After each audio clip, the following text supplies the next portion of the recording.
Bonjour à vous, amis auditeurs de Radio Courtoisie. Comme tous les samedis matins, nous sommes en direct pour le libre journal des controverses. Je salue mon prédécesseur, mes prédécesseurs du libre journal de géopolitique profonde, Nicolas Stocker et Lara Stam. Ils sont tout beaux, tout frais. Surtout le Nicolas, là, il est tout rougeau, là. Il a eu l'air frais de Bretagne qui lui a fait du bien. On sent là qu'il est parti. Je salue bien entendu Virginie, la sublime Virginie, la réalisatrice de l'émission. On s'arrache Virginie dans toutes les rédactions nationales, à RTL, à Europa, ils se l'arrachent. Ben non, elle est à Radio Courtoisie. Je salue Sylvie, que vous avez pu entendre d'ailleurs la semaine dernière. Elle a, je crois, la plus belle écriture, mieux encore que Patrice. Voilà, donc elle est au standard et elle prendra tous vos commentaires, toutes vos questions et je sais qu'elles seront très nombreuses. Alors je suis très content, je reçois ce matin notre amie Jeanne Brecciani, corse de son état. Elle a écrit un très beau livre, un roman, et ça change des essais, parce que voilà, je le dis, bon, j'aime bien recevoir des essais, mais envoyez-moi aussi des romans, si vous le pouvez, ce serait sympathique. Son dernier roman, Locus Niger. Niger, pardon. Niger, parce qu'on prononce à la latine, c'était un G dur. Locus Niger ou Le Fils Maudit, édition Maya, Le Fils Maudit de Mussolini. C'est ça. En tout cas, oui. Merci Mike de m'avoir invité et merci à tous les éditeurs qui nous écoutent. Édition Maya, c'est une belle maison d'édition. Ah bon, d'accord. Bon, je suis désolé. Il y a beaucoup à dire. Je ne vais pas en dire plus. Il y a beaucoup à dire. Je les remercie de m'avoir édité, effectivement, mais le suivi et le... ça c'est partout dans toutes les maisons d'édition. N'est pas l'idéal. Ça, malheureusement, les maisons d'édition, aujourd'hui, c'est plus ce que c'était. Oui, malheureusement. Alors, moi, je vous ai rencontré, j'étais très content de vous rencontrer dans des manifestations contre le pass. Et je voudrais un peu en parler parce que c'est quand même important. Parce que souvent, les médias disent « Ah voilà, tous ceux qui manifestent contre le pass, contre la crise sanitaire, enfin les mesures, contre la guerre, contre ceci et cela. Ce sont les reclus de notre société, les marginaux, ils sont... ce qui est faux, hein. Faut se dire les choses. Disons que moi j'ai toujours été en opposition avec le pouvoir, avec beaucoup de choses, avec les institutions, la famille, etc. Donc c'est un petit peu normal. Et puis surtout, ce qui m'a vraiment... Alors, bon, cette histoire-là, cette répression, cette oppression, on la connaissait déjà. Hein. Elle ne date pas d'hier ni d'aujourd'hui. Mais disons que ce qui m'a le plus marqué, qui m'a fait sortir de mes gonds, en quelque sorte, c'est cette espèce d'intrusion dans la vie privée qu'effectuait la police et l'État. Quoi. Je crois que c'est la chose qui m'a fait péter un câble. Quoi. Mais vous le comprenez que les gens, dorénavant, s'en accommodent et le demandent même. Oui, je sais. Il y a beaucoup de gens qui se glorifient même de porter un masque, de faire vraiment une œuvre civile, etc., d'accomplir un geste tout à fait, humaniste et compagnie. Mais moi, vraiment, c'est la chose qui... Je crois que c'est la chose que j'ai supporté le moins. Je le dis dans le livre, d'ailleurs. Hein. C'est la chose que j'ai le moins supportée, c'est cette privation de liberté, cette limitation du corps, en fait. Cette espèce alors que jusqu'à présent... j'étais dérangée, mais je m'en accommodais en quelque sorte, puisque je raconte aussi, ce livre, c'est aussi un parcours de vie et un parcours professionnel. Et dans mon parcours professionnel, je m'accommodais des choses, c'est-à-dire que je trouvais toujours un moyen de les contourner, de les détourner, bon, et même d'aller plus loin parfois.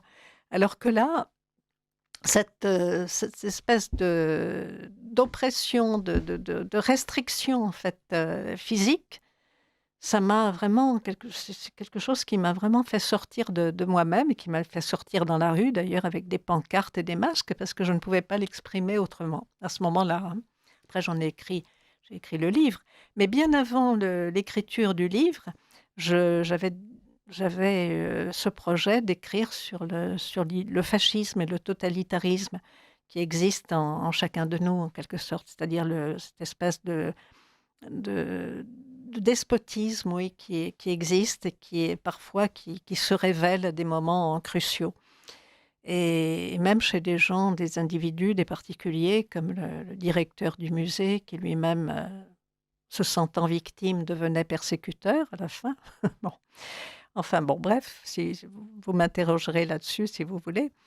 Mais moi, c'est vraiment ça qui m'a fait sortir, qui m'a fait réaliser en quelque sorte l'ampleur Mais des est-ce que vous choses. comprenez, parce que j'imagine, parce que j'ai interrogé tellement de gens sur la question, et à chaque fois, ces gens m'ont dit, j'étais en marge de ma famille, j'étais en marge de mes Oui, proches, de mes amis. Donc ça veut dire que, en gros, on est minoritaire à ce moment-là. Est-ce mmh. que vous comprenez d'être en marge? Et deuxième chose, est-ce que vous comprenez que cette majorité, eh bien, de toute façon, elle voit ça comme une forme de bénédiction parce qu'elle se dit, ah mais l'État s'occupe de moi et donc je suis un de ses enfants et donc j'en suis heureux. Ah bah, ceux qui n'ont jamais réagi de leur vie, en face de quelque injustice que ce soit, évidemment, se forment la majorité. Moi, depuis l'enfance, je me suis toujours insurgée. C'est-à-dire, je ne comprenais pas l'injustice envers des petites camarades de classe, je les défendais parfois, évidemment, parce que j'avais le beau rôle aussi, hein, à l'époque, j'étais une fille d'enseignant, ma mère et mon père. Et donc, je me sentais protégée. Donc, je prenais la liberté de défendre les gens qui, même contre eux, hein, je prenais la liberté de les défendre, même contre mes parents. C'est-à-dire que parfois, je m'opposais ouvertement, petite, à mes parents. Pour ça, pour des choses que je trouvais vraiment horribles, quoi, de mon point de vue, quoi. C'est-à-dire des enfants qui étaient maltraités ou qui étaient... Parce qu'à l'époque, on prenait des roustes, hein, dans les C'est pas classes. aujourd'hui, hein. On prenait des C'est pas roustes. l'éducation inclusive. Je m'en inquiétais. Je veux dire, parfois, je le signalais même. Je ne pouvais pas m'en empêcher, hein. Je ne pouvais pas supporter ça. Je ne pouvais pas supporter cette violence Donc qui est... vous supportez pas l'injustice. supportais pas l'injustice, non. J'ai toujours vécu avec ça, un fort sentiment d'injustice. Et donc, finalement, les gens qui ont réagi, ce sont tous ceux qui, justement, réagissaient déjà avant, qui n'ont pas attendu ce moment-là, ces événements-là pour réagir, qui devaient réagir probablement avant et souvent. Vous avez perdu des amis, des proches? Moi, j'ai perdu quelques amis, alors bon, certains me disent: «Non, non, ça n'a rien à voir». Ça n'a rien à voir avec le Covid, ça n'a rien à voir avec la picouse, ça n'a rien à voir avec ça. Mais oui, j'ai perdu des amis et surtout, j'ai constaté que des personnes plus âgées, que je voyais et que je vois encore parce qu'il y en a encore quand même qui ont perdu beaucoup de leur faculté mentale. Ça, c'est la 1re, impression que j'ai eue, c'est qu'ils ont perdu, peut-être à cause de cette espèce de comment on appelle ça? De pétrification du sang, en fin de compte. Je pense qu'ils ont perdu beaucoup de leur faculté mentale. Coagulation un peu excessive du sang. On sait que maintenant, C'est vrai qu'on ça a on n'en produit parle pas beaucoup, et pourtant ça devrait faire partie de ces fameux effets.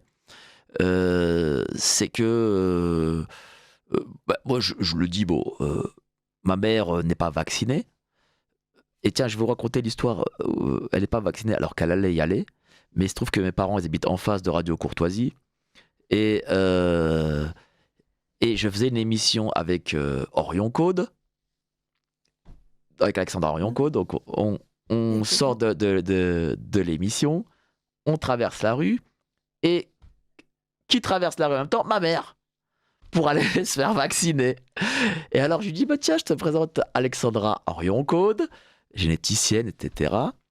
Et je lui dis, mais tiens Alexandra, qu'est-ce que tu penses de cette fameuse injection? On va dire que injection. euh, tous les tests qui ont été faits sur les animaux, tous les animaux sont morts.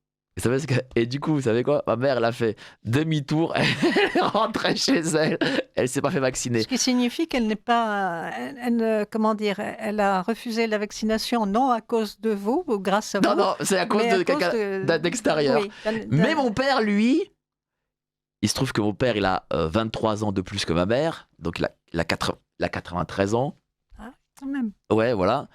Donc lui, il l'a fait. Et il est, et je le vois aujourd'hui, les conséquences Mental. mentales dans Oui, sa oui, tête, oui. c'est Sur les hallucinant. personnes âgées, c'est ça. C'est hallucinant. C'est-à-dire que ça n'a peut-être pas forcément engendré, parce que chacun a son point faible, hein. Bien sûr. Chacun a son point faible, donc il réagit en fonction du point faible. Voilà. Et physiquement, physiologiquement. Donc, effectivement, tout le monde ne va pas réagir de la même manière, ne va pas faire une myocardite ou une péricardite ou un truc comme ça. Mais le point faible est attaqué, C'est ça. en général. Et alors, mon père, actuellement, était hospitalisé. Et les médecins disent non, mais vous comprenez, il a 93 ans, machin. Voilà. Donc, vous parlez à des murs. Et donc, du coup, il ne Ouais. sera pas pris en compte comme étant, entre guillemets, victime de l'injection.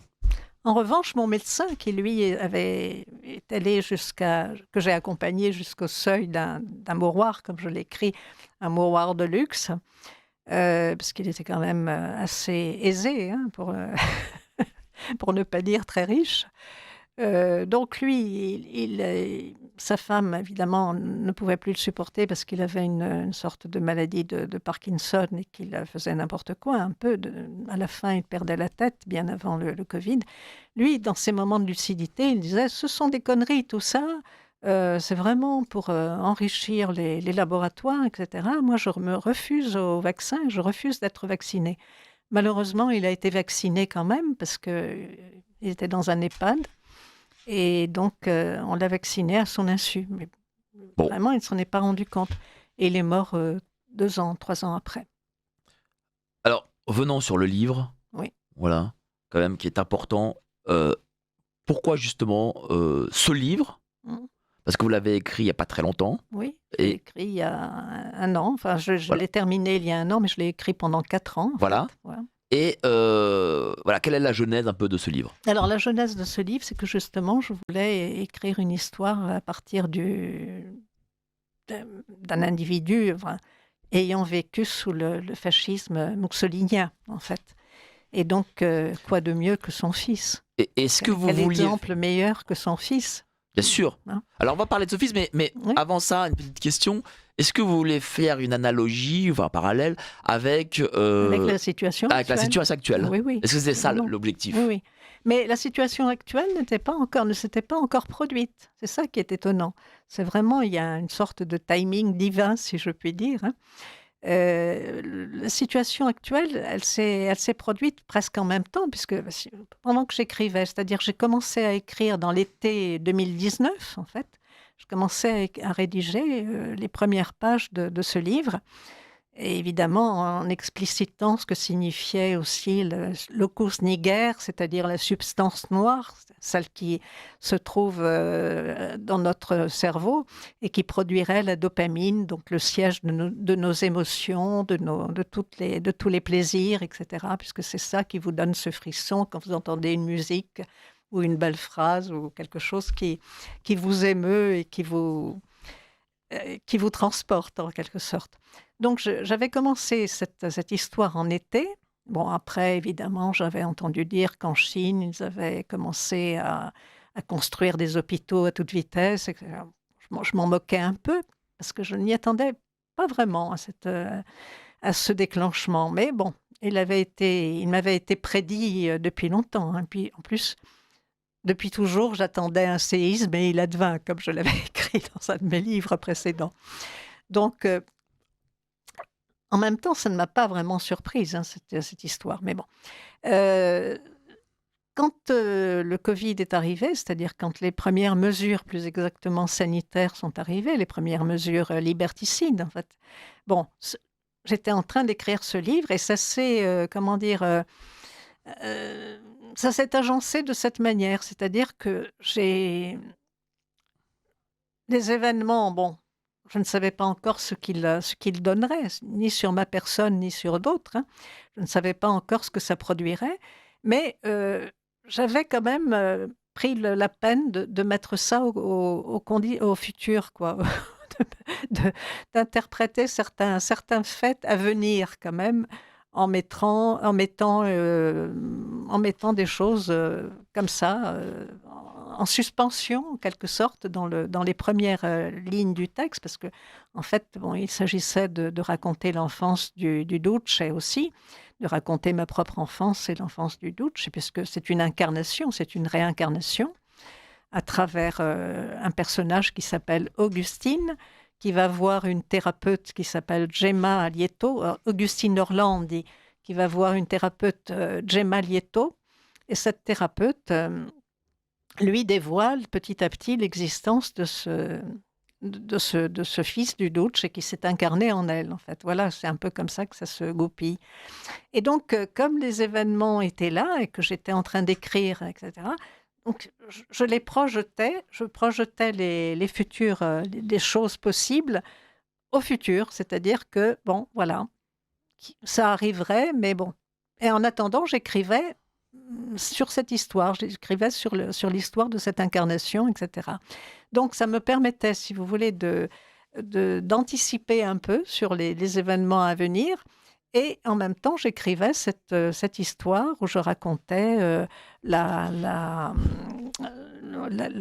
comment dire, la maïeutique, l'accouchement de ce fils du Duce à travers le personnage d'Augustine. Voilà. C'est ce qui m'a permis, en fait, de tricoter cette histoire. Et puis, ce pauvre garçon a eu quand même Oui, une destinée tragique. une destinée tragique puisqu'il a été interné. Mais avant d'être interné, il a été séparé de sa mère, elle-même internée, Ida d'Alzer, qui était une Autrichienne et qui était suspectée, pas seulement pour les écrits qu'elle écrivait au Duce et au pape, elle écrivait à tout le monde, elle écrivait à tous les hommes politiques qu'elle connaissait. Quand il y a eu l'ascension de Mussolini, en fait, au pouvoir, d'abord Premier ministre et ensuite donc le Duce que l'on connaît. Donc cette femme qui défendait, qui voulait absolument la reconnaissance de son fils, Albino, en fait, il s'appelait Albino Benito Mussolini. Il avait été reconnu précédemment, enfin du moins d'après ce que décrit Alfredo Pieroni dans son essai. Il avait été reconnu par le Duce, mais comme lui-même, il avait une fille de 5 ans plus âgée que Albino, qui s'appelait, comment elle s'appelait déjà, Eda. Donc cette fille-là, qu'il avait avec une femme, Raquel et Rachel, en français, mais bon, moi je prends le prénom italien Raquel. Donc, est-ce qu'il était marié avec Raquel? Et je ne pense pas, je pense qu'il s'est marié après. Mais il s'est marié d'abord avec la mère du fils du Duce, Ida d'Alzer. Et à partir de là, comme il ne voulait pas être soupçonné, comme il avait de grandes ambitions, qu'il ne voulait pas être soupçonné de bigamie, de polygamie, tout ce que vous voulez, il a voulu renier l'enfant. Et comme la mère aussi était au courant de secrets d'État, en particulier d'une collusion avec la France dans des histoires vraiment de fascisme, etc. Enfin,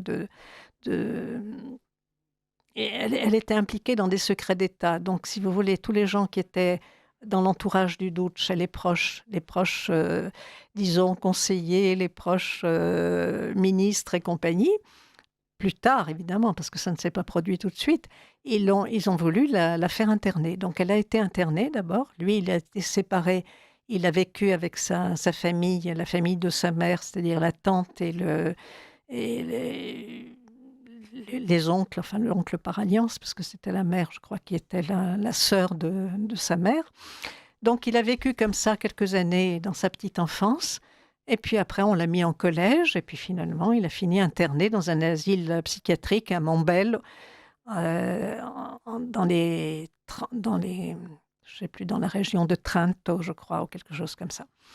Lui, il a été donc maltraité toute sa vie parce que chaque fois qu'il devait faire quelque chose, qu'il devait se marier, qu'il devait se fiancer, le Duce y voyait un mauvais signe parce qu'il s'en vantait quand même, il se vantait d'être le fils du duce.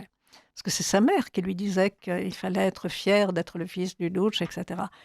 Bien que sa mère ait pris conscience très très vite des agissements et du caractère vraiment impérieux et dominant et fasciste, en quelque sorte, de son compagnon, quoi, de Mussolini. Et elle l'a défendu pendant très longtemps, mais à la fin, elle écrivait des lettres où elle disait « Duce, tu es un misérable hein ». Et puis elle avait fait un esclandre aussi dans le... Alors lui, avant d'être Premier ministre, il avait un journal elle lui avait offert un journal, pratiquement, Popolo d'Italia, je crois,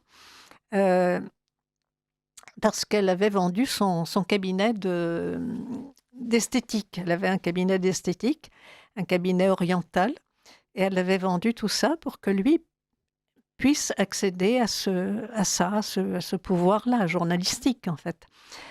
Et elle avait fait un esclandre dans la cour de ce journal, où elle avec l'enfant dans les bras, hein, où elle l'avait traité absolument de tout, elle l'avait humiliée, elle l'avait insultée, mais bon, il la traitait de folle après, il la traitait de tout ce que vous voulez, il la traitait même comment on appelle ça, de maître chanteur. Il n'y a pas de mot en France, pas très joli, maîtresse. Bon. Donc il la traitait de maître chanteur parce qu'elle soi-disant, elle lui faisait du chantage, sûrement pour des raisons de secret d'État aussi. Donc il l'avait fait interner. Donc destin tragique pour le fils et pour la mère. Oui. Vous avez parlé de fascisme. Est-ce que les mots sont pas assez durs sur la France de 2025 ? Fascisme ? Écoutez, moi, le fascisme, c'est devenu un terme générique qui, au départ, évidemment, désignait des faisceaux et qui était très, très ciblé politiquement.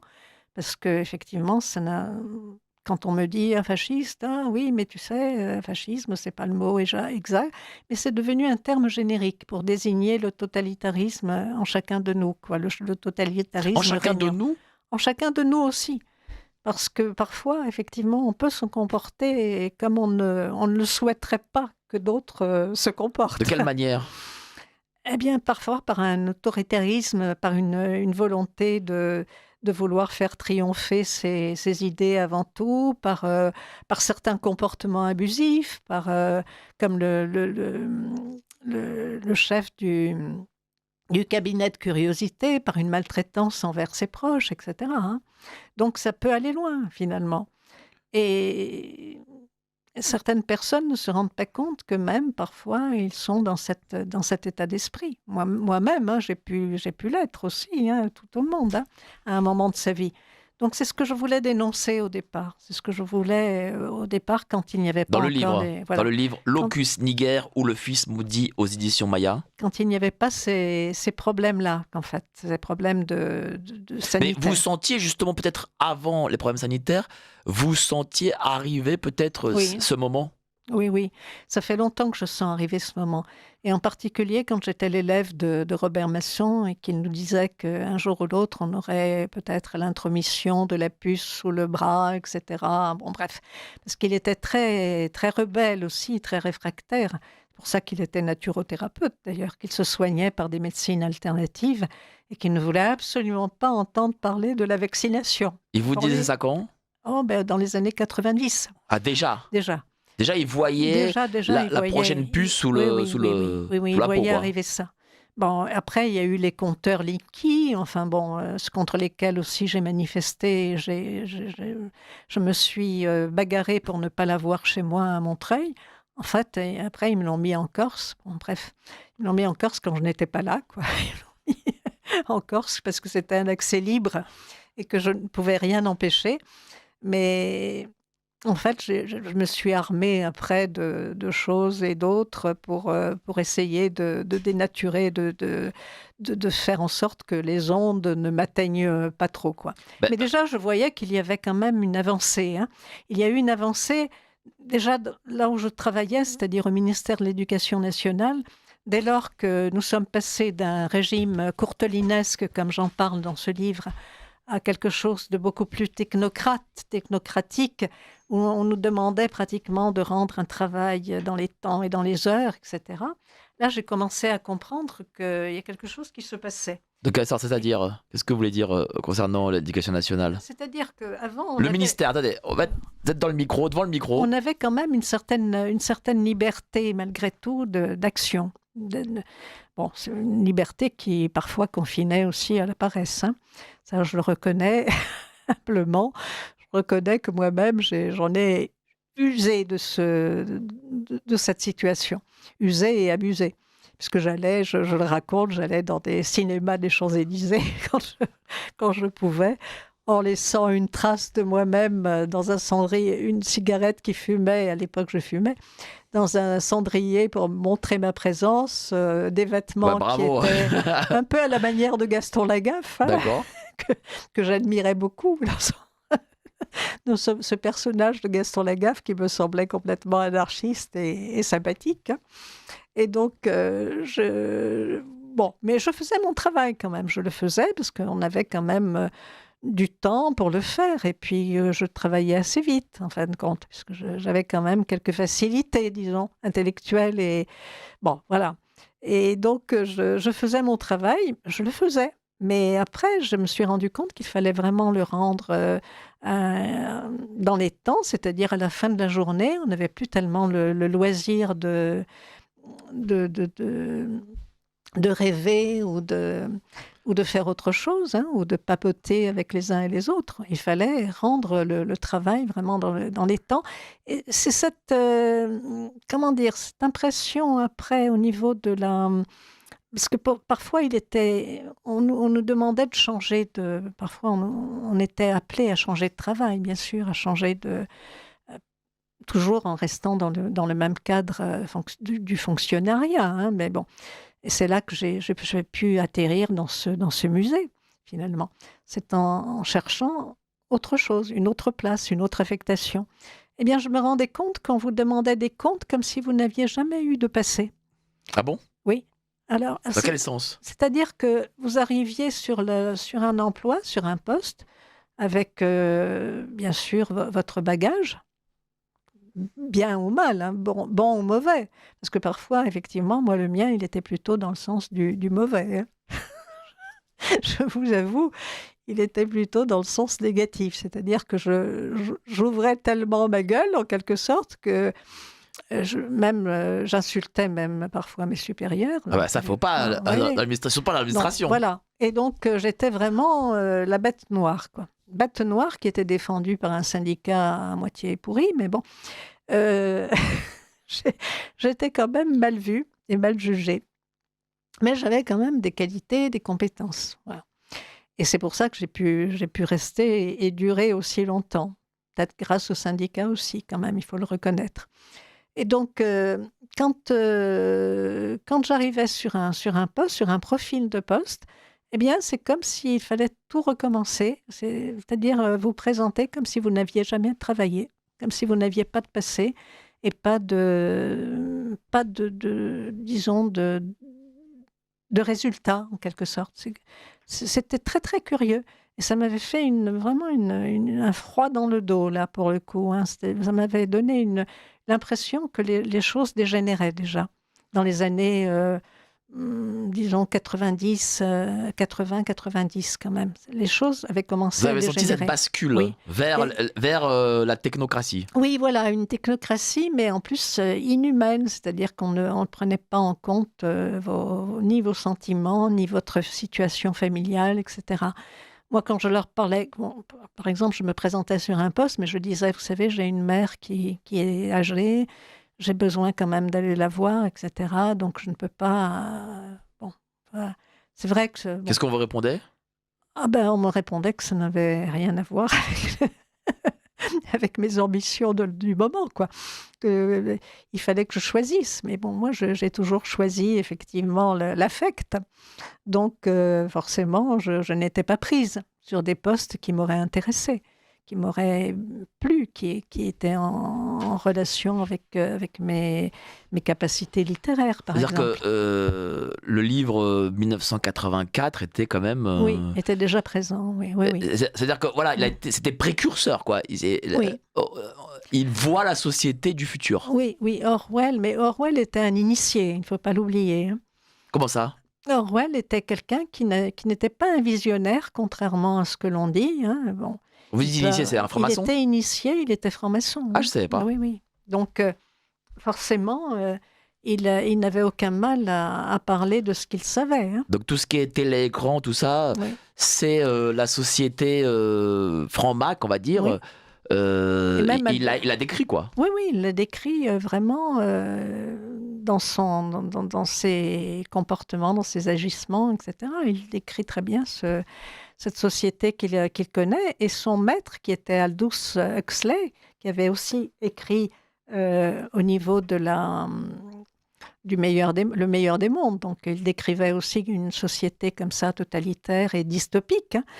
Donc, lui aussi, il était initié, donc il n'avait aucun mal à décrire ce qu'il connaissait. Maintenant, on comprend maintenant, c'était pas du génie. Hein. Moi, j'ai longtemps cru que c'était du génie, mais en fait... Non, je ne veux pas les rabaisser pour autant, parce que leurs livres ont quand même ils ont une sorte de portée, de portée mondiale. Hein. Donc, je ne veux pas les rabaisser pour autant, mais je trouve qu'ils ne sont pas ce que l'on décrit. Ils ne sont pas des visionnaires au sens propre du terme, c'est-à-dire visionnaire dans le sens vraiment avoir une vision du monde presque à la manière des médiums ou des prophètes, quoi, en fait. Ils n'ont pas cette capacité-là. Ils ont d'autres talents et d'autres capacités, mais... Ils savaient... Oui. Parce que j'imagine que dans les loges, ça fait des décennies, voire peut-être des siècles, qu'ils pensent à cette future société, mais ils n'avaient peut-être pas la technologie. Moi, je pense qu'ils y pensent depuis longtemps. Voilà. Et donc, comme ils n'avaient pas la technologie de l'écran, parce que je pense que la bascule aussi se fait avec l'écran. Avec l'intelligence artificielle. Voilà. Oui. L'écran. Avec les nouvelles technologies. Voilà. Là, la bascule se fait vraiment. Et donc, comme ils savaient que c'était dans les tiroirs, et donc ils ont parlé, ils ont romancé ce qu'ils ont vu, quoi. On est passé de la machine à écrire, justement, que je décris dans ce... Enfin, je ne décris pas, mais disons que je décris un peu l'ambiance de l'époque Courteline, hein, qui a perduré jusque dans les années 70 pour moi. Hein.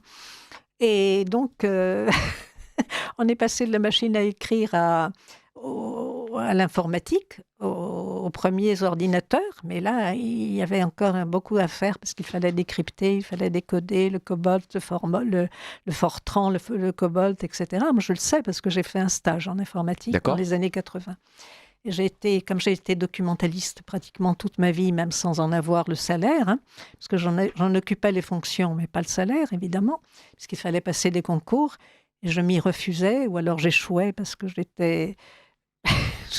j'échouais toujours sur des points de... c'est intéressant ce que vous dites, et je vais lire après le commentaire d'un auditeur, c'est que dans l'administration, et plus encore dans la haute administration, vous y rentrez, en tout cas dans les concours type ENA et compagnie, vous y rentrez parce que cette haute administration cherche des profils particuliers. Faut se dire les choses. Ils cherchent des gens particuliers. Et quand vous y êtes, vous aviez été adoubé, vous avez fait vos 2 ans là, de l'ENA, vous avez été payé, parce qu'il faut savoir qu'à l'ENA... Je n'ai pas fait ça. Hein. Je sais, mais je prends un exemple avec... je fais faire un parallèle avec d'autres qui, eux, ont fait l'ENA, qui ont été payés, parce qu'à l'ENA, on est payé. Hein. Eh bien, ce système n'investit pas tout cet argent sur des gens qui leur tourneront le dos. Donc forcément, il faut avoir un prisme et le système sent si vous avez le prisme favorable à l'administration et à l'état profond. Je vais aller plus loin parce que je vais même vous faire rire, parce que je disais souvent devant mes supérieurs, des gens évidemment qui en restaient un peu pantois, hein, je disais mais je n'ai pas le profil administratif. Et on me disait mais qu'est-ce que vous faites là? C'est ça.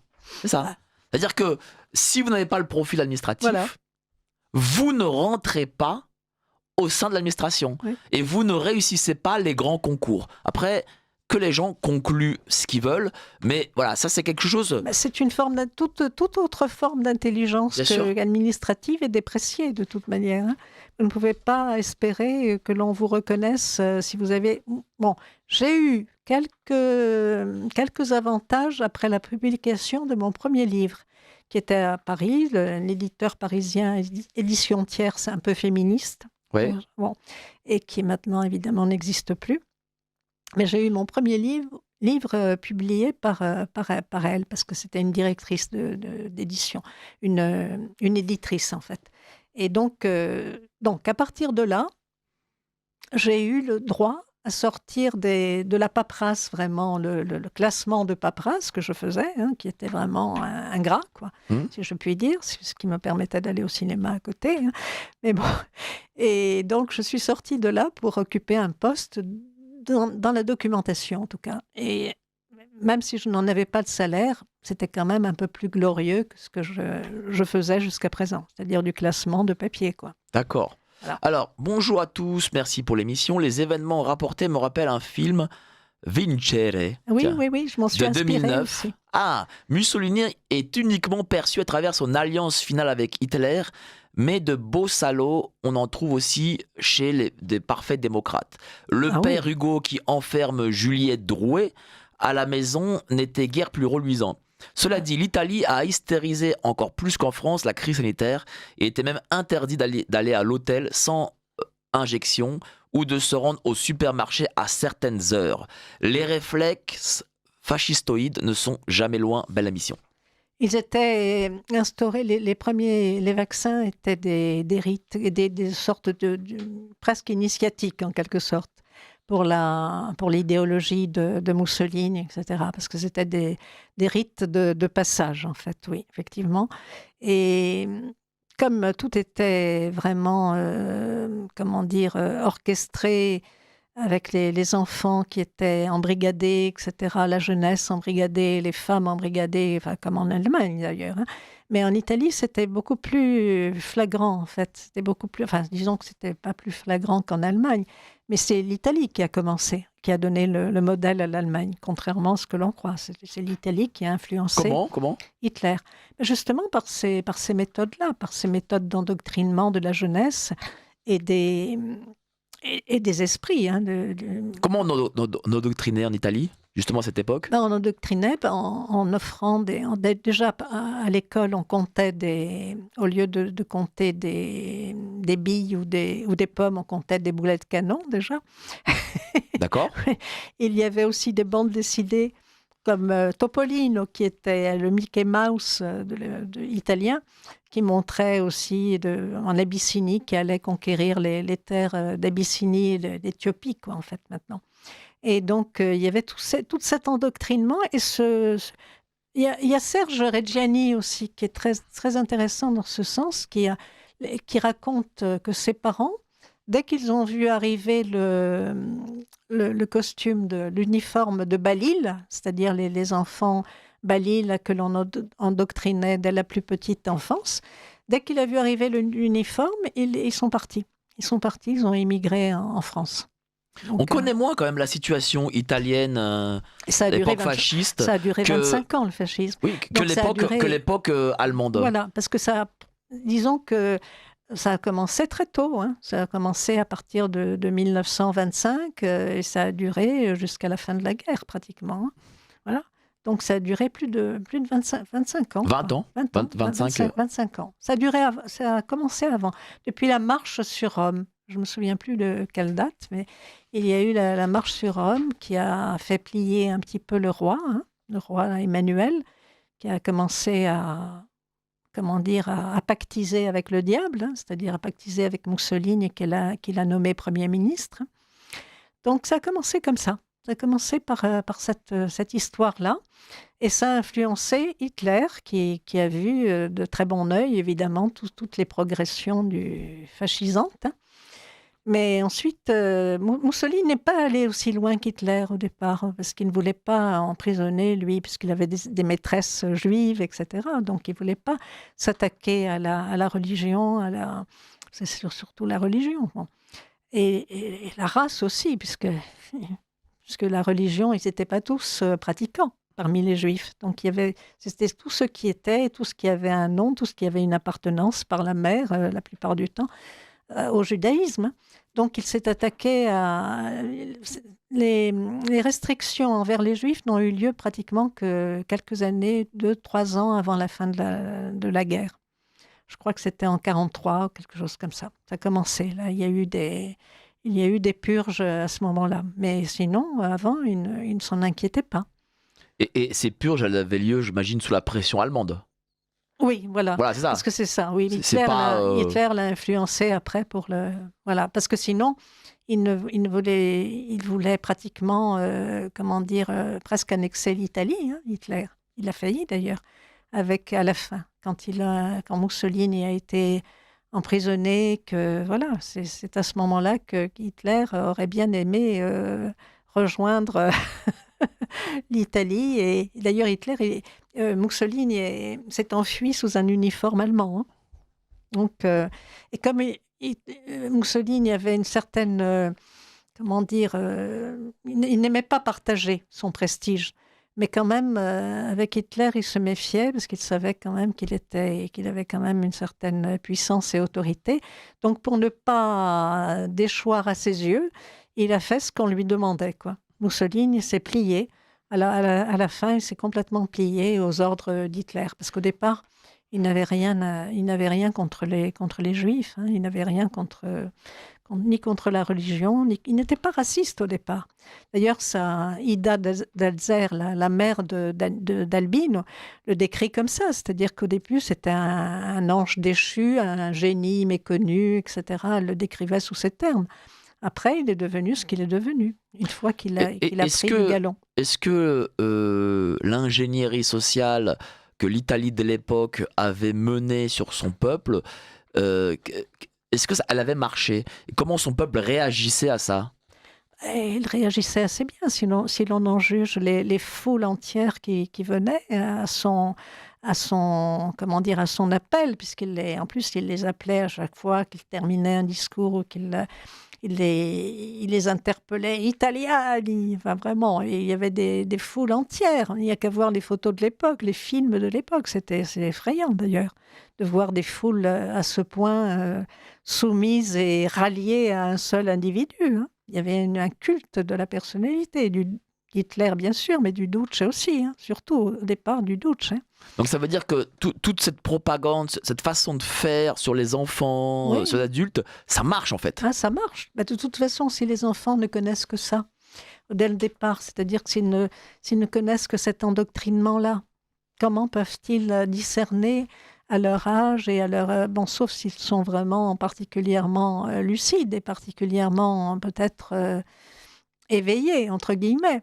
Mais comment peuvent-ils discerner le bien du mal ? Si on leur dit que le bien, c'est comme aujourd'hui où on nous dit que tout est inversé pratiquement. On voit non seulement l'inversion des valeurs, mais il y a aussi une inversion accusatoire et on dit que finalement c'est nous qui sommes les méchants. Quoi. Voilà. Alors on va continuer cette discussion, mais avant ça, alors je présente quand même le livre, Jeanne Bresciani, Locus Niger ou Le Fils Maudit, mais avant ça, voilà, le Bobino. N'oubliez pas, voilà, il faut soutenir Radio Courtoisie pour avoir des émissions libres comme celle-ci, pour avoir des auteurs à qui on ne donne pas la parole. Et nous le faisons ici. C'est vous les patrons de la radio. Si nous faisions comme tous les autres grands médias, c'est-à-dire on acceptait les publicités, les annonceurs et tout, c'est eux qui dicteraient en gros ce que nous devions dire. Nous le refusons. C'est pour ça que vous êtes les patrons et nous vous demandons votre soutien. Je suis avec Jeanne Bresciani, Locus Niger ou le fils maudit de Mussolini. Vous avez parlé d'inversion des valeurs. Oui. Là, pour le coup, on tombe vraiment dedans. Hein. Ah oui, absolument. Hein. L'inversion des valeurs. Mais vous voulez parler d'aujourd'hui ou de l'époque Déjà, je pense plus aujourd'hui qu'à l'époque. Oui, aujourd'hui, oui. Aujourd'hui, vraiment. Mais à l'époque aussi, hein, puisque c'était aussi Je ne sais pas si vous avez vu aussi une journée particulière avec comment il s'appelle déjà, l'acteur Mastroianni. Une journée particulière le montre bien. Cette femme qui était obligée de rester chez elle, mais tout le monde était à l'extérieur. Et lui qui était homosexuel à l'époque, bon, il se trouve justement que c'était les dernières années, parce qu'on n'accusait pas les gens d'être homosexuels non plus à l'époque fasciste, disons. Mais là, c'était particulier. C'était vraiment les dernières... Alors, j'ai une dame qui nous dit « Ne tapez pas trop sur le fascisme. C'était la réaction de survie de peuples qui ne voulaient pas de l'utopie mortifère qu'était le capitalisme américain. » Qu'est-ce que vous pensez de ce commentaire ? Oui, bon, d'accord, mais quand même, je veux dire, ce n'est pas parce que c'est entre deux mots, il faut choisir le moindre, d'accord, mais bon, moi, je n'ai pas ce genre de réaction dans le sens où tout ce qui peut effectivement nuire à la liberté, tout ce qui est liberticide, bon, capitalisme américain, d'accord, mais il n'empêche que ce qui est important, c'est la liberté aussi, c'est la liberté de l'individu. Si l'individu peut se réaliser, même sous le capitalisme américain, je pense qu'il y a beaucoup de gens qui ont pu se réaliser, tandis que sous le fascisme, il n'y avait qu'une pensée unique, hein. La pensée dissidente et la pensée était interdite, alors qu'en Amérique, il y avait quand même une certaine liberté, malgré tout, une certaine liberté de penser. Faut se dire les choses. Donc moi, je ne... Bon. Faut se dire les choses. Bon, moi, je ne suis pas vraiment un ami de l'Amérique et des Américains. Je ne suis pas pour l'hégémonie de l'Amérique. Ah, ça c'est sûr. Bon, mais ils ont déclaré des guerres partout. Hein. Je remarque quand même une chose, c'est que ce peuple américain arrive quand même à renverser des États profonds. Enfin, ah oui, voilà. Ils arrivent quand même à le faire. Quoi. Je veux dire, c'est pas notre cas, nous. Hein. Actuellement, parce qu'effectivement, depuis la mort de Kennedy, il s'est formé une sorte d'alliance militaire et patriotique, qui fait qu'on a pu effectivement renverser l'État profond actuellement, qui est en train déjà d'être démoli, d'être renversé. Alors que chez nous, on a encore quelques... Bon, il y aura un effet domino, bien sûr, mais on attend encore que ça se fasse, parce que là, on est en plein totalitarisme. Là. On ne s'en rend pas compte, mais les gens ne s'en rendent pas compte.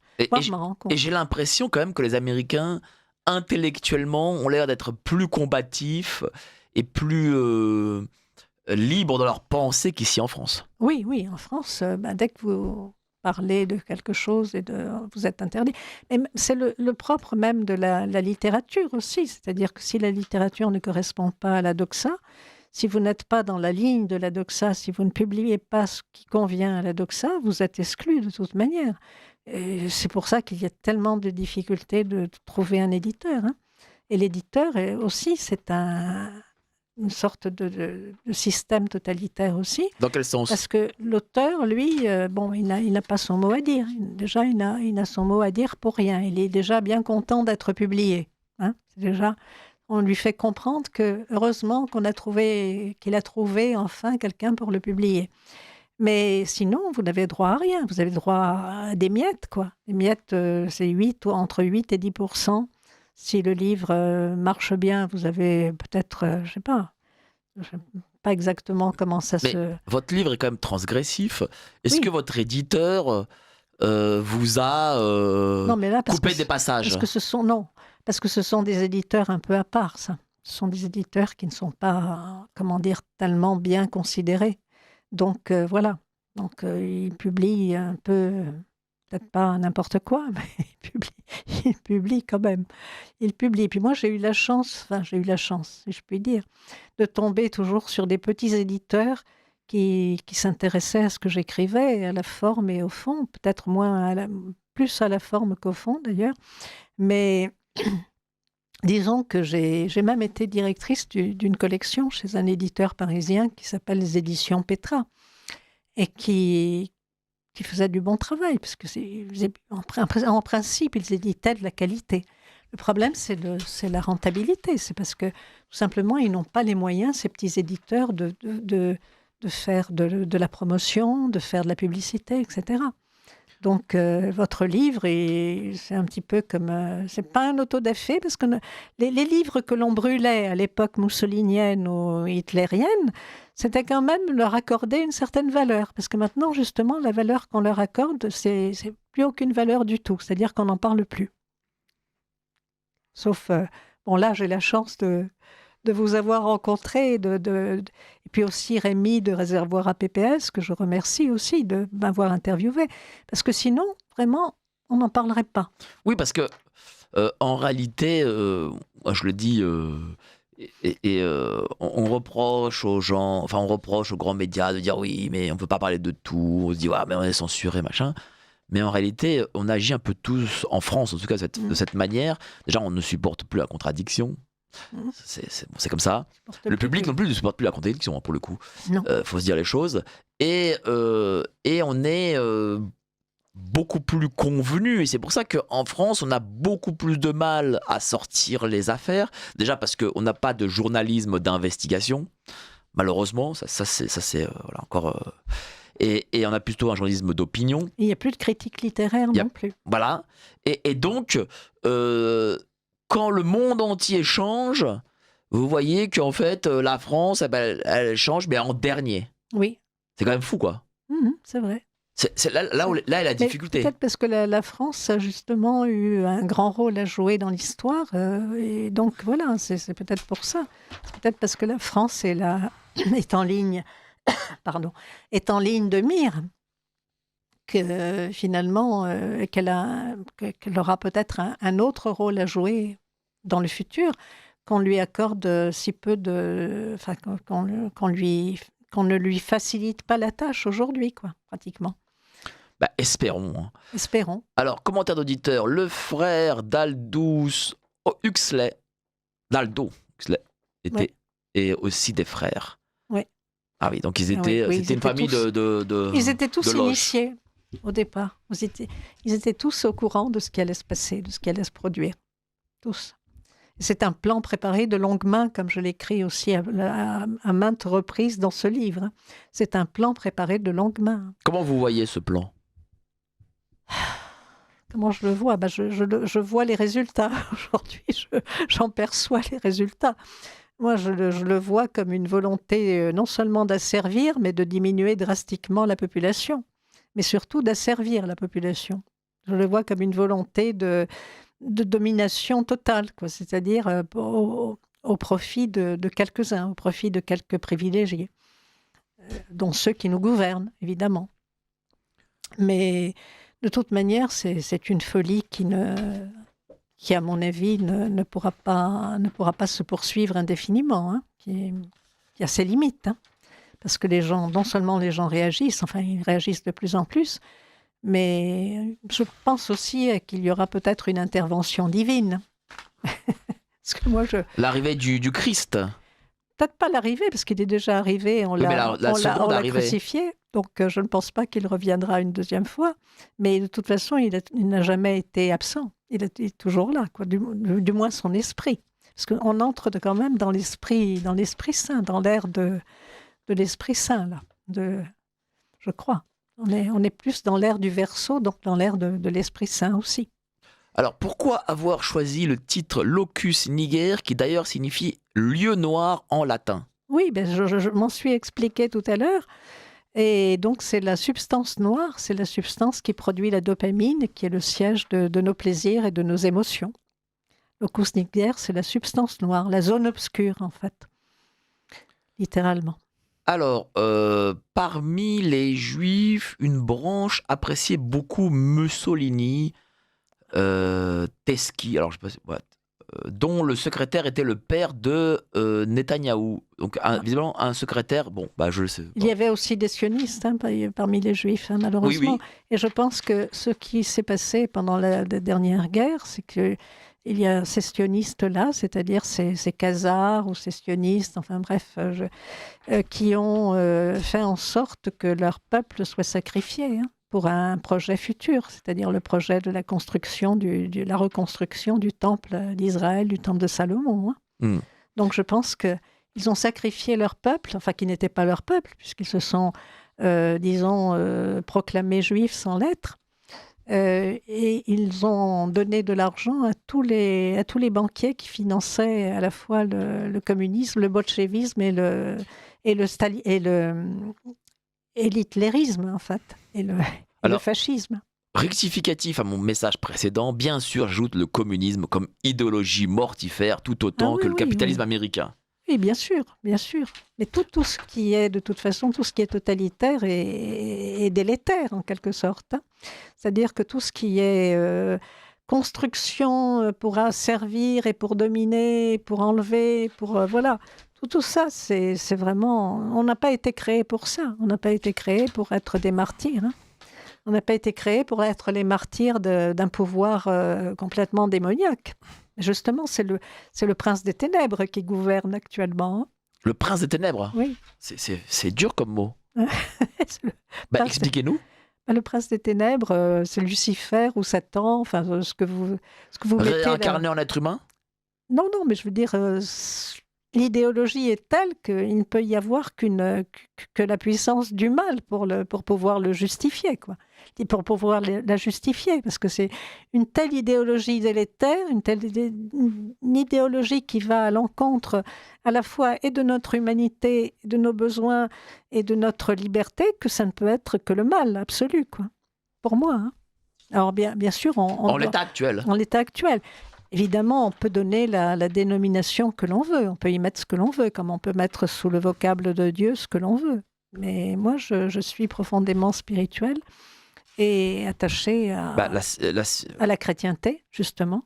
Attachée, j'en parle également, attachée à la chrétienté. Dans ce livre, j'en parle abondamment et je dis que finalement, une telle histoire, même parce qu'on dit que beaucoup disent que ça n'a jamais existé, que le Christ, ça, c'est une invention. Dont Michel Onfray le dit. Une telle invention qui est justement très, très, très, très proche de l'humain. En fait, c'est un Dieu personnel, le Christ. C'est un Dieu personnel, c'est-à-dire c'est un Dieu qui s'adresse à chacun de nous et qui est en chacun de nous.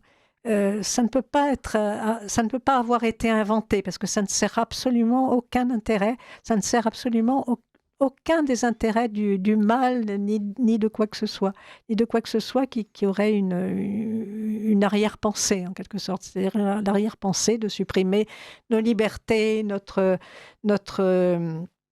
humanité, justement. Donc, au contraire, c'est tout le contraire, le Christ. C'est tout à fait c'est vraiment l'amour, quoi, en fait. C'est l'amour qui a dominé, qui a permis à l'humanité de s'épanouir et de s'exprimer, en fin de compte. Allez-y. Oui. Non, allez-y. Jeanne Bresciani, Locus Niger ou Le Fils maudit. Voilà, édition Maya. Procurez-vous ce livre. Alors, j'ai d'autres commentaires qui arrivent. Notre invitée étant une littéraire, elle est moins sensible aux propos idéologiques. Tiens. Ah non, pas du tout. Pas du tout, je ne suis pas moins sensible aux propos idéologiques, parce que, au contraire, c'est la première fois que je m'exprime autant sur l'idéologie. Parce qu'avant, c'était plutôt des textes, certes assez, résistants en quelque sorte, mais plutôt du point de vue intimiste. Alors que là, finalement, je prends parti. Je prends parti et je parle justement, j'écris à propos de l'idéologie dominante, du totalitarisme et de tout ce qui s'est passé, c'est-à-dire toutes les guerres que l'on nous a imposées. Et moi, j'ai perdu 3 oncles à la guerre de 14-18. Je ne sais pas si vous savez. Donc, je me suis intéressée assez tôt à cette histoire. Et mon père, qui était plutôt mon maître à penser dans ce domaine, il voyait des dictateurs partout. Donc, je suis à bonne école, en quelque sorte. Alors, l'extrémisme fasciste n'est-il pas grand-chose par rapport à l'extrémisme de la dictature marchande démocratique qui va aujourd'hui jusqu'à changer de peuple afin de pouvoir gouverner en le métissant pour le neutraliser? Question. Cela au nom de la religion antiraciste du MEDEF, du génocide par métissage. Vous en pensez? Oui, moi je pense que nous sommes... pour moi, ce n'est pas un problème, ça, parce que nous sommes des humains avant tout. quelle que soit la race, et bien en fait, il y a une race humaine, donc le métissage ne me dérange absolument pas. Hein. Donc je ne peux pas aborder ce sujet-là. Évidemment, ce que je peux dire, c'est qu'il y a de plus en plus effectivement d'éléments introduits, des mercenaires introduits par l'État, payés par l'État, par le gouvernement, pour pouvoir effectivement nous massacrer. Mais bon, ça c'est autre chose. Ça, c'est un peu comme tous les actes terroristes que l'on a commis jusqu'à présent, où l'on retrouvait les papiers d'identité flambant neufs au milieu des décombres et des cendres. Ça aussi, bon, je trouve que c'est quand même un peu particulier. Donc moi, je ne vais pas aller rejeter la faute sur les immigrés ou des choses comme ça, mais sur les gouvernements qui les introduisent. C'est vrai qu'on en parle peu justement de ces gouvernements qui les introduisent. Par exemple, tiens, j'ai appris Bruno Retailleau, qui est dorénavant une star à droite, pardon, il n'y a pas déjà une race humaine, mais une espèce humaine. D'accord. Oui. Les auditeurs déjà commencent à appeler. Bon, enfin bref, je vais revenir. Bon, on peut utiliser race, espèce. Oui, on peut utiliser race dans le sens de... Il n'y a pas de souci. Mais enfin, je vais dire sur Renaud Retailleau, qui est devenu dorénavant une star à droite, j'ai appris que, par exemple, les migrants qui sont à la Gaîté Lyrique, eh ben, les policiers n'ont pas le droit, sur ordre évidemment du préfet et du ministre de l'Intérieur, de contrôler leurs papiers d'identité. Ah oui. Ça veut dire qu'en fait, on a un État qui va dire des choses qui plaisent à leurs électeurs en disant oui, regardez, on fait ça et tout. Mais c'est de la démagogie. Là. Voilà, mais en réalité, ils font tout le contraire parce que ça sert leurs intérêts. Que ces pauvres bougres qui sont au théâtre de la Gaîté Lyrique, qui seront, j'imagine, naturalisés, un de ces quatre, soit ici en France, ça sert aussi les intérêts de l'État. Se diviser pour mieux régner. Hein. C'est toujours ça. C'est sûr. Mais pas que. Parce que dorénavant... Ce qu'ils veulent aussi, qu'ils s'attaquent à... La preuve, c'est qu'ils ne font rien pour défendre les gens qui se font attaquer dans la rue, qui se font poignarder ou des choses comme ça. Donc, il y a bien une intention derrière. Il y a quand même une intention. Mais évidemment qu'il y a une intention, parce que qu'est-ce que c'est l'insécurité ? Parce que l'intention humaine, ça m'étonnerait fort, si vous voulez, qu'il y ait des humains, des pauvres bougres et des immigrés qui sortant le matin se disent « Tiens, je vais aller poignarder quelqu'un ». S'ils n'avaient pas, si vous voulez, la possibilité de le faire. Mais moi, je vais vous dire une chose. Qu'est-ce que c'est l'insécurité en réalité ? C'est une manière ça fait partie du plan du Great Reset et tout. Pourquoi ? Parce que si vous vous sentez en insécurité, vous êtes en insécurité, parce que l'insécurité existe, voilà. Et elle est assez importante ici en France. Vous habitez Montreuil, vous le voyez. C'est que... Pas vraiment, parce que justement, moi, j'ai des relations très cordiales avec tous les Maghrébins de Montreuil. Non, mais à Montreuil, moi j'habite Saint-Ouen, moi personnellement j'ai pas de souci, mais je le vois, il y a des dealers, il y a de la drogue, je sais qu'à Montreuil il y en a, Croix de Chavaux, etc. Oui, bien sûr, voilà. Donc, et tout ça, ça crée forcément de l'insécurité. Mais pourquoi on pourrait, ces dealers, en 2 coups de 3 cuillères à peau, coups de cuillère à peau, on pourrait les effacer, si je puis dire. Mais pourquoi on ne le fait pas ? Parce que lorsque une personne se sent en insécurité, parce qu'un peuple se sent en insécurité, il reste chez lui. Et il est soumis. Et oui. Il est soumis à toutes les injonctions d'État. Et oui. Et s'il reste chez lui et qu'il est soumis, il va pas faire la révolution. Voilà. C'est ça. Donc voilà. Il a peur, donc il se confie à une entité supérieure. Clairement. Qui est l'État. Et c'est tout va dans ce sens. Hein. C'est-à-dire tout va dans le sens à la fois de l'asservissement et de la soumission et surtout aussi éventuellement de la suppression. Parce que si on peut en éliminer quelques-uns au passage, c'est très bien. Voilà, évidemment. Pour l'État. Alors, tiens, j'ai un paquet de questions qui arrivent. De commentaires et des questions. Dans le livre, vous faites un parallèle entre les cicatrices du passé et leurs répercussions sur l'individu.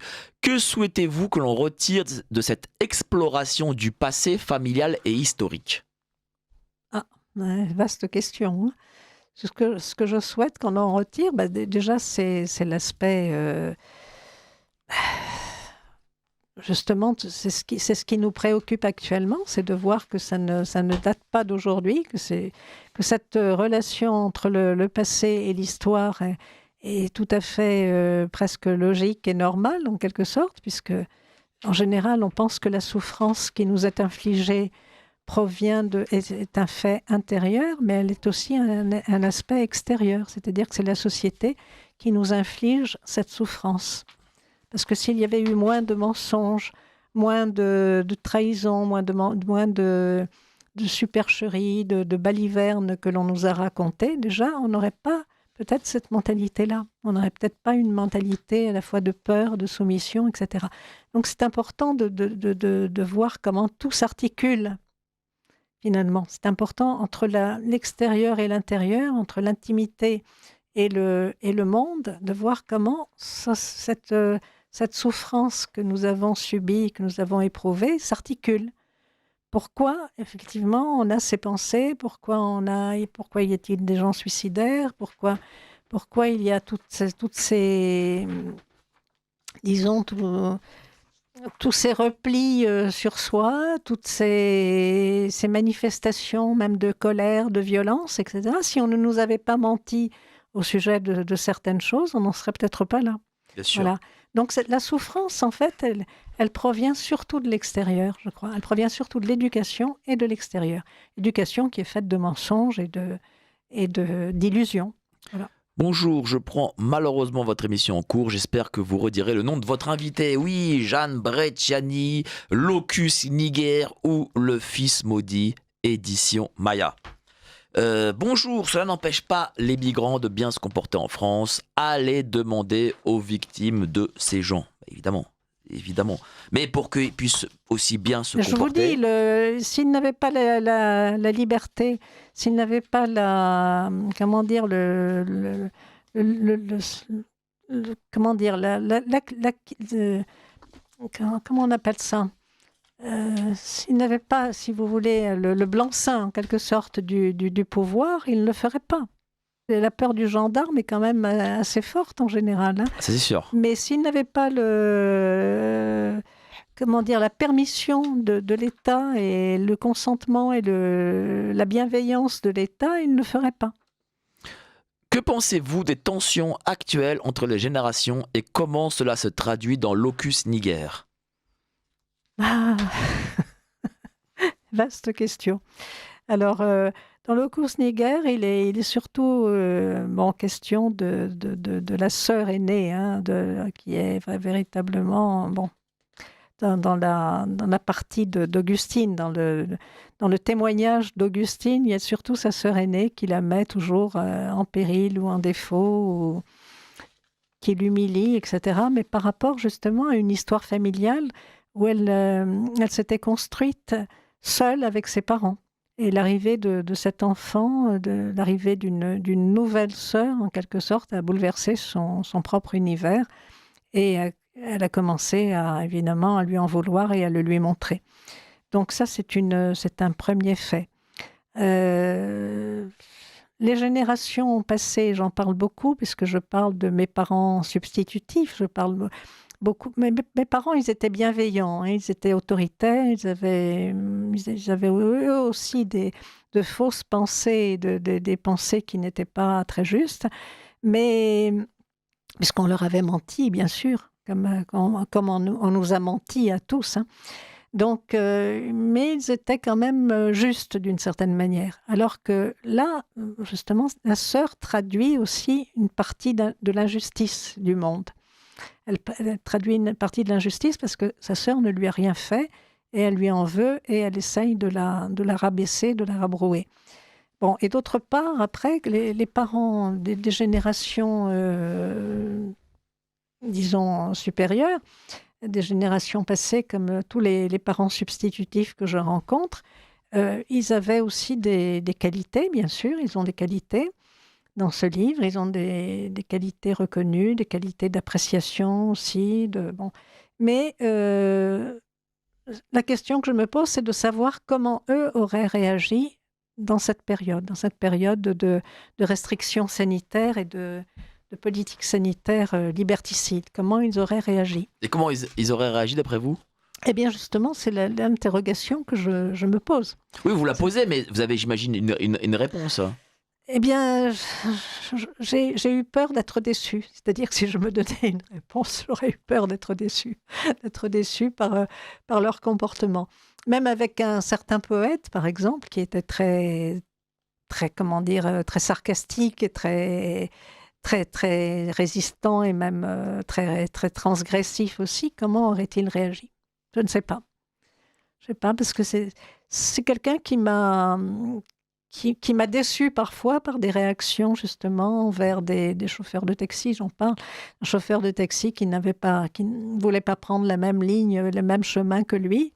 Ça aurait pu être débattu d'une manière cordiale et ça ne l'a pas été. Pourquoi? Parce que voilà, il y avait des idées chez ce poète, des idées qu'on lui avait implantées aussi, hein, et Ce poète, c'est qui? c'est quelqu'un que j'ai fréquenté, que j'ai beaucoup aimé, avec qui j'ai eu une amitié pendant près de 20 ans, et qui était Maurice Roche, qui était un petit peu mon père spirituel en matière d'écriture, en matière de littérature.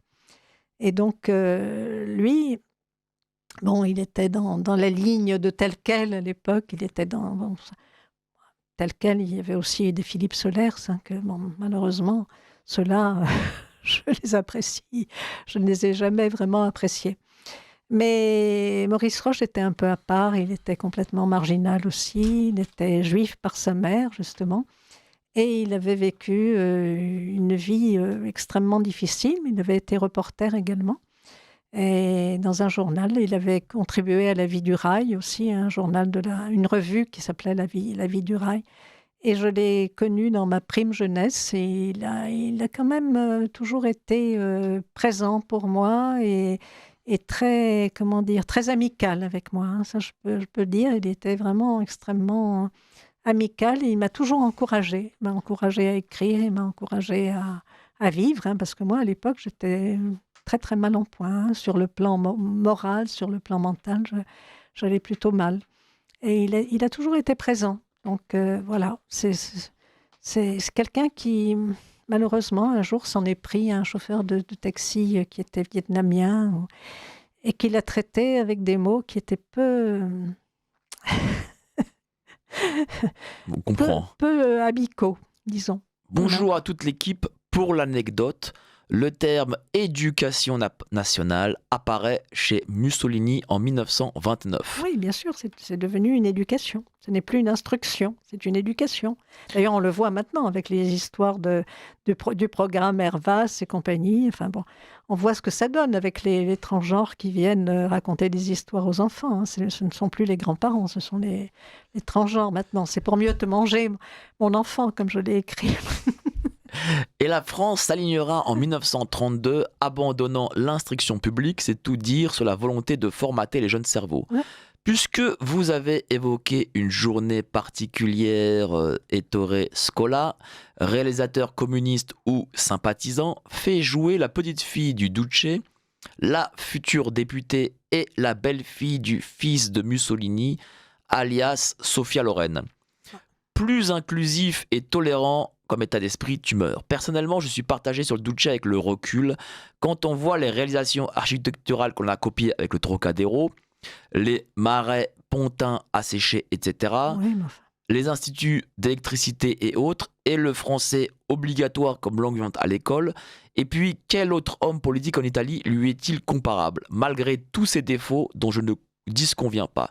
Et pourtant, tout Corse d'origine que je suis, dans ma famille, on n'appréciait pas le voisin remuant, le César de Carnaval, selon la formule « Belle émission ». Alors, Oui, je vois, il y a plein de choses. dites-nous. Hein. Oui, écoutez, le Duce, ce n'est pas parce qu'il a réalisé parce que finalement, ils aimaient leur peuple. Hein. Parce que contrairement à notre dirigeant actuel, ces gens-là, ils aimaient leur peuple malgré tout. Hein. Mussolini et Hitler, ils aimaient l'un l'Allemagne et l'autre l'Italie. Donc, ils défendaient évidemment l'Allemagne et l'Italie et ils n'allaient pas... Mais bon, d'un autre côté, vous savez, hein, c'est entre la peste et le choléra, quoi. C'est quelque chose que malgré tout, je veux dire, l'idéologie était présente. L'idéologie restrictive et punitive et pensée unique était là, hein, quand même. Hein. Donc, malgré tout, ce qu'ils ont fait de bien, il faut voir aussi tout l'aspect, justement... Le mal efface le bien. Voilà, le mal efface souvent. D'ailleurs, souvent le mal efface le bien. Bonjour. Heureusement que la lumière efface les ténèbres. Ça, c'est vrai. Bonjour, je bois une nouvelle fois du petit lait. Merci, cher ami. Que pensez-vous, que pense l'invité de l'émission de l'internement arbitraire de l'avocat Rainer Fumlich en Allemagne, soi-disant dénazifié? Beaucoup de mal. Hein. Que dit et que fait la patrie des droits de l'homme et de la femme? Oui, prions, l'Europe est en danger. Bonne fin d'émission. Beaucoup de mal du côté de comment il s'appelle déjà Rainer Voilà. Fumlich, oui, qui est un ami à moi sur Facebook. Mais bon, comme je ne parle pas allemand, je n'ai pas eu l'occasion de discuter avec lui, mais il m'a accepté en tant qu'ami. Et je déplore ça, bien sûr. Je déplore cet enfermement, cet internement. Parce que, vous savez, il y a l'enfermement, disons, carcéral, mais il y a eu aussi l'enfermement psychiatrique, parce qu'il se servait beaucoup de ça aussi, hein, il faut le dire, hein, j'en parle également. Il se servait beaucoup de l'enfermement psychiatrique, particulièrement sous Mussolini, pour, pour réduire à néant les tentatives d'opposition, etc., et de rébellion. Donc, comme le fils et la femme, apparemment, ils étaient du bon côté moussolinien, donc entre guillemets, mais il fallait quand même les réduire à néant, il fallait quand même les anéantir d'une manière ou d'une autre, parce qu'ils devenaient dangereux pour le pouvoir. Et c'est toujours quand il y a une menace envers le pouvoir que l'on réduit les individus à néant, c'est-à-dire soit on les enferme en prison, soit on les enferme en hôpital psychiatrique. Et c'est ça que, si vous voulez, que je réprouve également au niveau de la psychanalyse, c'est qu'elle tend aussi à condamner des gens qui ont... Après tout, comment peut-on se sortir indemne de tous ces mensonges et de toutes ces illusions sans avoir une part de folie? Et cette part de folie, eh bien, elle est quand même réprimée par la société, par le pouvoir. Elle est toujours réprimée par le pouvoir. Quoi que vous fassiez, si vous avez de la famille, par exemple, et que ça ne va pas dans leurs intérêts, ils sont capables de vous mettre sous tutelle ou en hôpital psychiatrique parce que vous ne correspondez pas à ce qu'ils attendent de vous. Et là, c'était pareil. Ni le fils ni la mère ne correspondaient à ce que voulait le pouvoir, et surtout les instances auprès de Mussolini qui avaient intérêt à ce que certains secrets ne sortent pas, parce qu'il se livrait à toutes sortes d'exactions. Hein. Donc voilà. Et il voulait réduire à néant et neutraliser complètement les gens qui n'allaient pas dans leur sens et qui ne se tenaient pas tranquilles. Donc, c'est comme ça que l'on mettait également en asile psychiatrique des gens qui étaient tout à fait sains d'esprit et qui, au contraire, avaient la réaction la plus saine, c'était de réagir. Et c'est vrai que lorsque, en plus, on en sort, c'est pas comme si on sortait de prison. Lorsqu'on sort d'asile psychiatrique, on en sort avec des séquelles. Lobotomisé, puisqu'on a des traitements chimiques, des camisoles chimiques déjà. Mais à l'époque, il y avait les camisoles de force, il y avait les électrochocs. Le fils du Dutch en a subi plusieurs, des électrochocs, alors qu'il était tout à fait... Je me demande même comment il a pu réussir à être normal après tout ce qu'on lui a fait subir. C'est-à-dire les interdictions de vivre, les interdictions de rêver. Le seul plaisir qu'il ait eu, le malheureux, c'est d'aller sur les mers de Chine. C'est de faire un trajet au long cours sur les mers de Chine en tant que tirailleur, malheureusement, parce qu'il ne pouvait même pas être télégraphiste à cause de ses lacunes en mathématiques. Donc voilà, c'est le seul plaisir qu'on lui ait donné. On l'a éloigné, mais il est allé même jusqu'à Saigon, où il y avait des Italiens qui avaient fui le fascisme. Et là, il parlait de son appartenance et de sa filiation avec son père, parce que malgré tout, il avait été bien remonté par sa mère aussi, hein, pour dire qu'il était vraiment le fils du Dutch. Et là, il y avait c'était à Shanghai, pardon. Et à Shanghai, il y a son ami là, qui l'accompagnait, qui en même temps le surveillait, Minelli, je crois, un certain Giacomo Minelli, qui le surveillait de près, parce qu'il avait cette mission, et qui en même temps, l'aimait bien, quoi. Lui disait surtout ne parle pas du Duce, parce que là, il y a des gens qui se souviennent, il y a quand même des Italiens qui s'en souviennent, donc il vaut mieux ne pas en parler. Donc, Alors, j'ai 87 ans et je peux vous dire que lors de cet épisode de la crise sanitaire, nous étions chez les Shadocks. Oui, ça, c'est... Oui. Il n'y a rien à dire de plus. C'est vrai. Alors, Oui. première épître de Jean, chapitre 5, versets 19 et 20. Nous savons que nous sommes de Dieu, que le monde entier gît au pouvoir du mauvais. Mais nous savons aussi que le Fils de Dieu est venu et qu'il nous a donné l'intelligence pour que nous connaissions celui qui est le vrai et que nous sommes dans le vrai et son Fils Jésus-Christ. C'est lui le vrai Dieu et la vie éternelle. Livre des Actes des Apôtres, chapitre 1, verset 1. Je suis la vérité et la voie, oui. C'est ça. Et comme il fixait le ciel pendant qu'il s'en allait, 2 hommes en habit blanc se présentèrent en eux et dirent « Hommes de Galilée, pourquoi restez-vous à scruter le ciel ? Ce Jésus qui a été enlevé au ciel du milieu de vous viendra de la même manière que vous l'avez vu au ciel. » Bon, pas de questions, mais bon, très bien. Comme ça, on a pu réciter des versets. Ça complète, au contraire, c'est bien d'avoir tous ces messages des auditeurs, parce que ça permet de compléter et d'élargir en fait la réflexion au sujet du livre et de ce qui s'est passé, en fait. Justement, en écrivant sur ce fils maudit, est-ce que vous vous êtes senti proche au final avec lui ?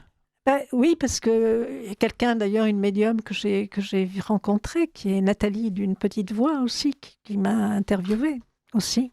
Je l'oubliais, mais je ne l'oublie pas finalement, parce qu'elle m'avait dit peut-être que tu as servi de canalisation à ce fils du Duce. Peut-être évidemment, je ne suis pas la réincarnation du fils du Duce, mais je parle d'autres réincarnations précédentes que j'ai vraiment expérimentées. Donc, je parle d'une expérience de réincarnation. En fait, je suis un peu hérétique dans la religion chrétienne, hein, puisque j'ai cette croyance-là de la réincarnation.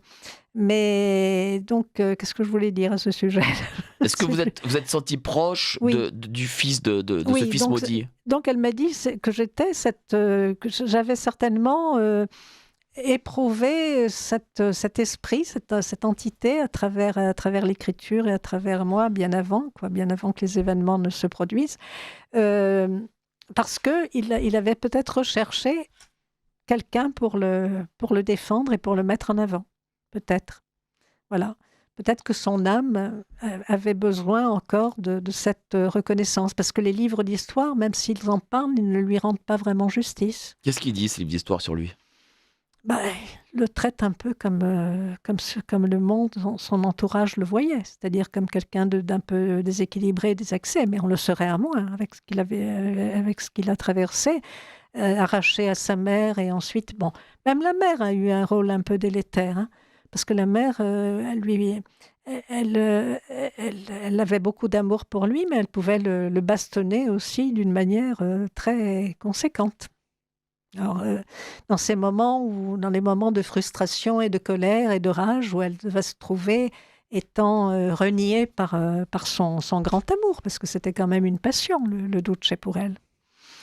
Jeanne Brecciani, Locus Niger, ou le fils maudit, le fils maudit de Mussolini, édition Maya, un livre vraiment passionnant. Voilà, je vous conseille tous. Encore des commentaires qui arrivent. Je vais lire ce commentaire. Je me retrouve oui, votre invité est très respectable. Je me retrouve partout dans ce qu'elle dit, notamment pour l'injection expérimentale et toutes ses conséquences désastreuses sur lesquelles je ne vais pas revenir. Mais quand l'on veut me repeindre tous les murs blancs de ma maison en noir de force, je suis désolé, mais je trouve ça ignoble. Et là, dans ce cas de la France, il s'agit de bien plus qu'une peinture, mais l'éradication de l'ethnie européenne. Bon. Je comprends. Oui, je comprends ce qu'il veut dire. Quand les Romains et les Germains sont arrivés en France, ils n'ont pas trouvé d'Africains. Je vais vous le dire très franchement, que ça plaise ou non, tous ces peuples qui nous envahissent nous sont très légèrement inférieurs à nous Français aujourd'hui. Très légèrement, car quand l'on voit comment vote encore une majorité de nos compatriotes, comment ils ont montré du doigt sans pitié les gens non injectés, moi ça me donne envie de m'accrocher à des gens comme vous, chère madame, mais pas sur le plan idéologique. plus sur le plan de l'intelligence. Mais le problème des gens trop intelligents, c'est qu'ils l'annulent avec leur intelligence par trop d'intelligence. On a des commentaires chez nous à Radio Courtoisie. C'est curieux quand même, mais bon. Tous les gens négatifs, aussi bien de ma famille que des connaissances contraintes, car parfois dans la vie, l'on vous colle des pièces rapportées. Je les ai tous éliminés, je m'en porte à merveille. Croyez-moi, jamais je ne collerai quelqu'un. J'envoie certes des messages, mais jamais je n'essaierai de m'incruster de force. Merci, cher ami. C'est très beau, c'est très philosophique. Oui. Est-ce que l'on n'est pas trop intelligent par de l'intelligence ? Mais elle parle à un moment donné d'être inférieur. Moi, je ne crois pas aux êtres inférieurs. Je pense qu'on procède tous de l'esprit et que donc il n'y a pas d'infériorité. Dans tous les cas, je vous remercie, chère Jeanne. Locus Niger ou le Fils maudit, édition Maya.